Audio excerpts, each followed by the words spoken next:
हम लोग श्री कुलदानंद ब्रह्मचारी जी की जीवनी सुन रहे थे। इससे पहले मैंने लगभग 47 ऑडियो बनाया है, जिसमें मानसरोवर और वारदी के ब्रह्मचारी जी के बारे में बहुत सारी रहस्यमय बातें बताई गई हैं। अगर आप लोगों ने नहीं सुना तो उसे अवश्य सुनिएगा।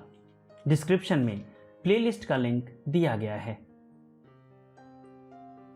आज्ञा का उल्लंघन करने से संकट। 2 दिन तक कलकत्ते में ठहरने के बाद हावड़ा स्टेशन पर जाकर मुंगेर का टिकट लिया। इसी समय गाड़ी ने सीटी दी। मैं बेतहासा दौड़ता हुआ गाड़ी के सामने गया। गाड़ी के दरवाजे पहले से ही बंद हो गए थे। मैं यह समझकर मूर्ख बना खड़ा हो गया कि अब गाड़ी नहीं मिलती, किंतु एक भले मानस ने मेरी वह दुर्दशा देखकर चिल्लाकर कहा, चढ़ जाइए, झटपट सवार हो जाइए, दरवाजा खोल देता हूं।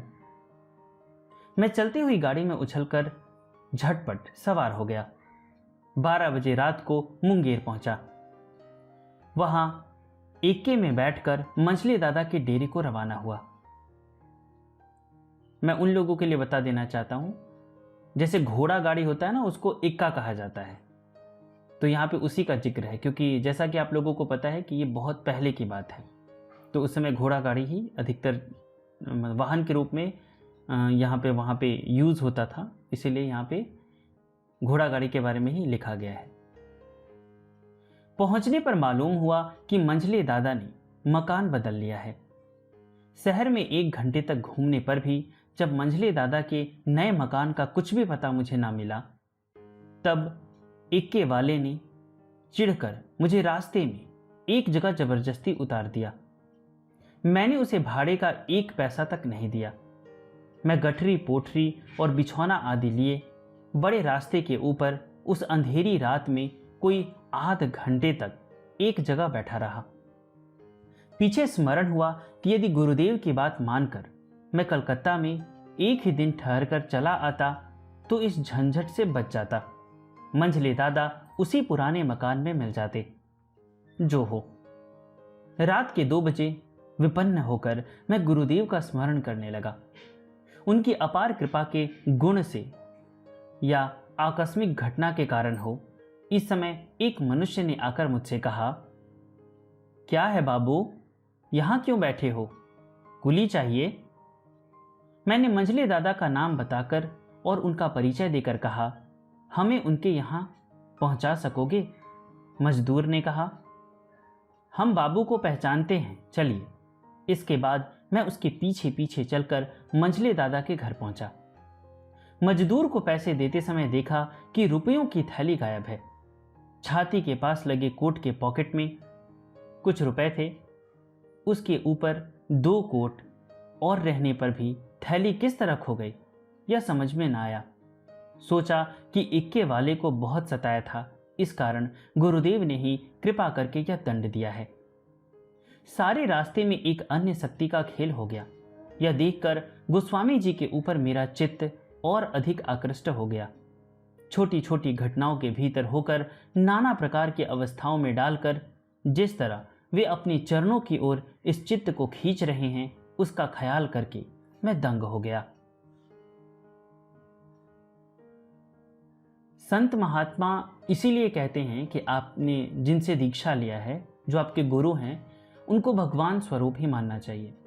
अगर आपने सारे ऑडियो सुने होंगे अभी तक श्री कुलदानंद ब्रह्मचारी जी की, तो आपने एक बात गौर किया होगा कि ब्रह्मचारी जी कभी भी जब संकट में पड़े हैं तो उन्होंने किन्हें याद किया है? अपने गुरुदेव को, और उनसे खूब प्रार्थना की है कि गुरुदेव भगवान, ऐसी ऐसी संकट है, आप रास्ता दिखाइए। और क्या हुआ? उनको रास्ता मिला है। तो हम अपने गुरुदेव को ना भगवान स्वरूप न मानने की भूल करते हैं। हमें अपने गुरुदेव को भगवान स्वरूप ही मानना चाहिए, और कभी भी आपको कोई संकट पड़े तो उन्हें स्मरण कीजिए, देखिए आपका काम बन जाएगा। चलिए हम लोग आगे सुनते हैं।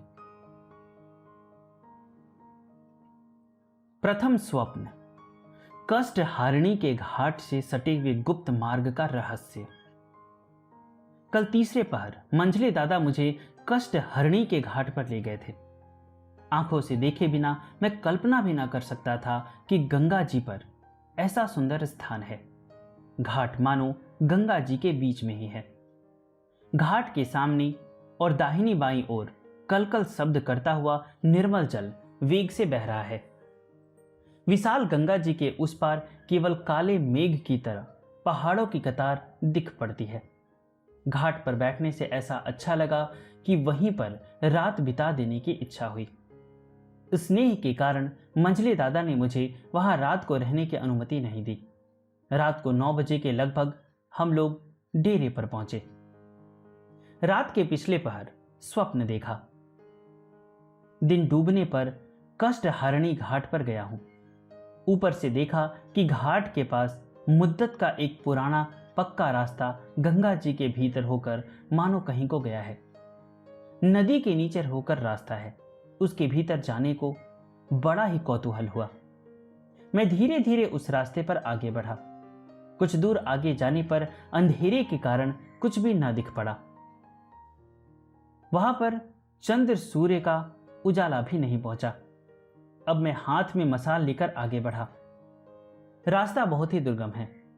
कीचड़ में मेरे घुटने तक पैर धंसने लगे। अनेक प्रकार की ध्वनि और बहुत ही शोरगुल सुनाई देने लगा। ऐसा जान पड़ा कि सामने कोई भयंकर घटना हो रही है। मालूम हुआ कि विशाल गंगा जी का 1/4 रास्ता तय कर आया हूं। रास्ते के कलेश और दहशत के मारे मैं बहुत ही सुस्त हो गया। अब मैं आगे ना जा सका। दुखी मन से कष्टहारिणी के घाट पर जा बैठा। इसी समय बारूदी के ब्रह्मचारी जी दिख पड़े। वे उसी रास्ते से जाने का उद्योग कर रहे थे। उन्होंने मुझे देखकर कहा, तू यहां कहां? मैंने पूछा, यह रास्ता कहां तक गया है? आपके साथ चलकर देखूंगा। ब्रह्मचारी जी ने कहा, तू कैसे चल सकेगा? इस रास्ते से बहुत दूर तक नहीं जा सकते, यह बंद है। इसके सिवा डर भी है। मैंने कहा, यह रास्ता बंद क्यों हो गया? इसे किसने बंद कर दिया? ब्रह्मचारी जी ने कहा, यह रास्ता सीधा गंगा जी के बीचों बीच तक है। उसके बाद उस पार चला गया है। रास्ता कहां को गया है, इसका सारा हाल जानने की इच्छा प्रकट करने पर वे कृपा करके मुझे एक डोंगी पर चढ़ाकर घाट की सीध में गंगा जी के मध्य स्थान में ले गए। फिर पश्चिमोत्तर कोने में कुछ दूर तक जाकर डोंगी को ठहराकर कहा, कुछ महर्षि और प्रधान प्रधान योगी लोग पहाड़ के समीप गंगा जी के नीचे इस जगह आश्रम बनाकर रहते हैं। आश्रम सुनसान है और दूर तक फैला हुआ है। महापुरुषों के साथ उनके थोड़े से शिष्य हैं। इस आश्रम के साथ वह गंगा किनारे का रास्ता मिला हुआ है। यहां से भीतर ही भीतर एक गुप्त मार्ग जाकर उस स्थान में उस रास्ते में जा मिला है। अधिकारियों ने बड़े रास्ते के स्थान स्थान में कीचड़ का प्रबंध करके मार्ग को इसलिए दुर्गम कर दिया है कि कोई उस गुप्त मार्ग को होकर आश्रम में न जा पहुंचे। बीच बीच में भयानक विषैले सांप भी रहते हैं। यही कारण है कि उस बड़े रास्ते से चलकर कोई भी बहुत आगे तक नहीं जा सकता। वारदी के ब्रह्मचारी जी पे मैं कंप्लीट ऑडियो बुक बना रहा हूं, उनकी पूरी बायोग्राफी पे। तो अगर आप लोग उनकी बायोग्राफी सुनना चाहते हैं तो डिस्क्रिप्शन में मैंने अपना व्हाट्सएप का भी नंबर दिया है, आप हमें व्हाट्सएप कर सकते हैं। वारदी के ब्रह्मचारी जी बहुत ही रहस्यमय थे और बहुत ही साधारण रूप में रहते थे। उनकी जीवनी में यहाँ तक है कि वो अंटार्कटिका तक गए थे और तैलंग स्वामी का भी उन्हें साथ प्राप्त हुआ था। तो उनकी जीवनी बहुत ही आध्यात्मिक है, बहुत ज्ञानमयी है। तो अगर आप लोग सुनना चाहते हैं कंप्लीट बायोग्राफी तो आप हमें व्हाट्सएप अवश्य कीजिएगा। एक छोटी सी पारिश्रमिक देने के बाद आपको ऑडियो उपलब्ध करा दिया जाएगा। मैंने पूछा, तो आश्रम में जाने के लिए क्या कोई दूसरा मार्ग नहीं है? ब्रह्मचारी जी ने कहा, 2 रास्ते और भी है। यह जानकर तू क्या करेगा? उस रास्ते से जाने लायक अभी तेरा समय नहीं हुआ है, बहुत देरी है। मैंने बोला, दया करके आप मुझे एक रास्ता दिखला दीजिए। मैं इस समय उसके भीतर न जाऊंगा, सिर्फ रास्ता तो मालूम हो जाए। मेरी बात सुनकर ब्रह्मचारी जी डोंगी से उतर पड़े और गंगा जी के उत्तर पार वाले घाट की विपरीत दिशा में मुझे पहाड़ पर ले चले। कहा, ये जो बढ़िया बढ़िया पत्थर देख रहा है, इसके नीचे होकर उनके आश्रम की ओर एक रास्ता है। चल, उस रास्ते से जाने का दरवाजा तुझे दिखला दूं। अब कुछ और आगे जाकर 8-9 फुट लंबा, आधे हाथ से भी कम चौड़ा एक फटा हुआ स्थान दिखलाकर उन्होंने कहा, यह जो पत्थर की चट्टान के भीतर तू दरार सी देख रहा है, यही एक रास्ता है। मैंने उसके भीतर दृष्टि पहुंचाकर देखा कि किसी स्थान में तो बहुत ही अंधेरा है और किसी किसी स्थान में दहकते हुए कोयले की तरह आग जल रही है। फिर किसी किसी स्थान से लगातार धुआं निकल रहा है। ब्रह्मचारी जी ने कहा, यह रास्ता किसी को सहज में नहीं दिख पड़ता। दिन को तो मामूली धुआं उठता हुआ ही दिख पड़ता है। जितनी ही रात अधिक होती जाती है, उतनी ही इस सारी चट्टान की दरार अग्निमय हो जाती है। यह आग बहुत दूर से भी लोगों को दिख पड़ती है। तेरा जी चाहे तो इस आग में होता हुआ आश्रम में चला जा। उस आग को देखकर मैंने डरकर कहा, मैं इसके भीतर ना जा सकूंगा, और दूसरा रास्ता बता दीजिए। मेरी इस बात से बहुत ही चिढ़कर ब्रह्मचारी जी ने कहा, हाँ, रास्ते का भेद लेने का बड़ा शौक हुआ था, चला जा यहां से। अब वे तुरंत ही गंगा पार जाकर डोंगी पर सवार हो गए। उन्होंने डोंगी खोल दी। जिस तरफ नाव जाने लगी, उसी तरफ मैं भी किनारे किनारे दौड़ने लगा। ब्रह्मचारी जी ने चिल्लाकर कहा, अब चला जा यहां से। बस, यह शब्द सुनते ही मेरी आंख खुल गई। स्वप्न में देखी हुई घटना मानो साफ साफ आंखों से दिख पड़ने लगी। सवेरे उठकर मैंने मंझले दादा से पूछा, कष्ट हारणी के घाट के पास क्या कोई पुराना गुप्त स्थान है? उन्होंने कहा, हाँ, पुराने जमाने का मार्ग है। वह बहुत दिनों से बिल्कुल बंद है। मुझे बड़ा कौतूहल हुआ। रास्ता देखने को तीसरे पहर मंझले दादा के साथ कष्ट हारणी के घाट पर गया। देखकर कुछ देर तक बिल्कुल ही विस्मित होकर बैठा रहा। कष्ट हारणी के घाट से कोई 50-60 हाथ दक्षिण तरफ यह मार्ग है। क्रमशः नीचा होता हुआ रास्ता बिल्कुल गंगा जी के भीतर चला गया है। इस समय पानी कम होने के कारण घाट पर से रास्ते के ऊपर की बड़ी भारी डांट जो गंगा जी के भीतर चली गई है, साफ दिख पड़ती है। किंतु कोई नहीं बतला सकता कि यह डांट वाला रास्ता कहां तक चला गया है। सुना कि कुछ समय पहले जिले के मजिस्ट्रेट साहब ने बहुत रुपया खर्च करके इस रास्ते को खुलवाने की कोशिश की थी, किंतु सारी मेहनत बेकार हुई। अनेक प्रकार का डर और विभीषिका देखकर तथा तरह तरह के बाजों की आवाज सुनकर मजदूर काम छोड़कर भाग गए, यह समझकर कि उसके भीतर बड़े बड़े जहरीले सांप हैं। साहब ने भी अपना असंभव संकल्प छोड़ दिया। बहुत लोग कहते हैं कि मौके बेमौके भाग जाने के लिए यहां नवाबों का चोर रास्ता है, और कोई कोई यह भी अटकल लगाते हैं कि डांट के भीतर पर्दे में रहकर बेगमों के बेखौफ मौज के साथ नहाने के लिए किसी नवाब ने एक निराला गुप्त घाट बनवाया था। जो हो, इस संबंध में कोई भी कुछ निश्चित संवाद नहीं बतला सका।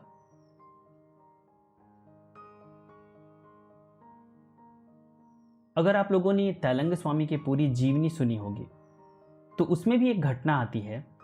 उनकी जो एकमात्र शिष्या थी, और शायद अभी है भी, उनके बारे में पूरी जानकारी तो मुझे नहीं है, लेकिन कहीं कहीं ऐसा मिलता है कि उनकी जो शिष्या थी वो अभी भी है। अगर उनकी शिष्या अभी भी होंगी तो उनकी उम्र करीबन 200 साल होनी चाहिए, क्योंकि उनका जन्म हुआ था 1826 में। शंकरी माई जीव। तो जब वो छोटी थी तो एक बार तैलंग स्वामी भी काशी में बोले थे कि गंगा जी में कूदने के लिए उन्हें बोले कि आ बेटी अंदर आ। तो गंगा जी में वो चली गई और उसके बाद वो बहुत अंदर तैलंग स्वामी शंकरी माई जीव जो थी उनको लेके गए, और बहुत अंदर जाने के बाद उन्हें मतलब कुछ ऐसे दृश्य दिखाई दिए कि एक दरवाज़ा था, वहाँ पे एक छोटी सी लड़की खड़ी थी, वो जगदम्बा थी। तो वो पूछी भी थी कि वो कौन है। तो तैलंग स्वामी बताए थे। उसके बाद वहाँ पे वो उनको घुमा के फिर ऊपर ले आए थे। तो ये दूसरी घटना मैंने भी अभी तक सुनी है। एक तो ये जो गंगा जी के आसपास जो सिद्ध स्थान था, और शंकरी माता ने पूछा भी था तैलंग स्वामी से कि ये कौन सा स्थान है, तो उन्होंने बताया कि ये पृथ्वी से भी परे है, ये आसानी से दिखाई नहीं देता। देखिए, मैं आप लोगों को ये नहीं कह रहा हूँ कि आप डीप डाइव करो और जाके उस स्थान को ढूंढो, हमें नहीं मिलेगा। वो तो शायद तैलंग स्वामी ने, उनके पास बहुत सारी सिद्धियां थी, उसके बल पे उन्होंने दिखाया था उन्हें। लेकिन हम और आप नीचे कर जाके कितना भी स्कूबा डाइवर लगा रहे हैं तो हमें ये सब चीज़ें दिखाई नहीं देंगी। तो आप ये कोशिश भी मत कीजिएगा। तो ठीक उसी प्रकार यहाँ पे जिस स्थान के बारे में बताया गया है, मतलब आम दृष्टि से उसे नहीं देखा जा सकता, और जब तक संतों की कृपा ना हो तब तक हम उसके बारे में नहीं जान सकते। काशी में भी बहुत ऐसे स्थान हैं जहाँ पे कहा जाता है कि सिद्धाश्रम का दरवाजा है वहाँ पे। फिर गृद्धकूट पर्वत पे कहा जाता है, केदारनाथ के पास कहा जाता है, बद्रीनाथ के पास कहा जाता है कि ये सब ऐसी जगह है जहाँ पे सिद्धाश्रम हो सकते हैं। तो जब भगवान की कृपा होगी, सिद्धों की कृपा होगी, तो हमें भी दर्शन हो जाएगा। डिस्क्रिप्शन में मैंने अपने ब्लॉग का भी लिंक दिया है, और श्री वारदी के ब्रह्मचारी जी की जीवनी आप लोग पूरा सुनना चाहते हैं तो हमारे ग्रुप को अवश्य ज्वाइन कीजिएगा। इस ऑडियो में इतना ही। आगे हम लोग सुनेंगे पीर पहाड़ और सीता कुंड। तब तक के लिए हर हर महादेव।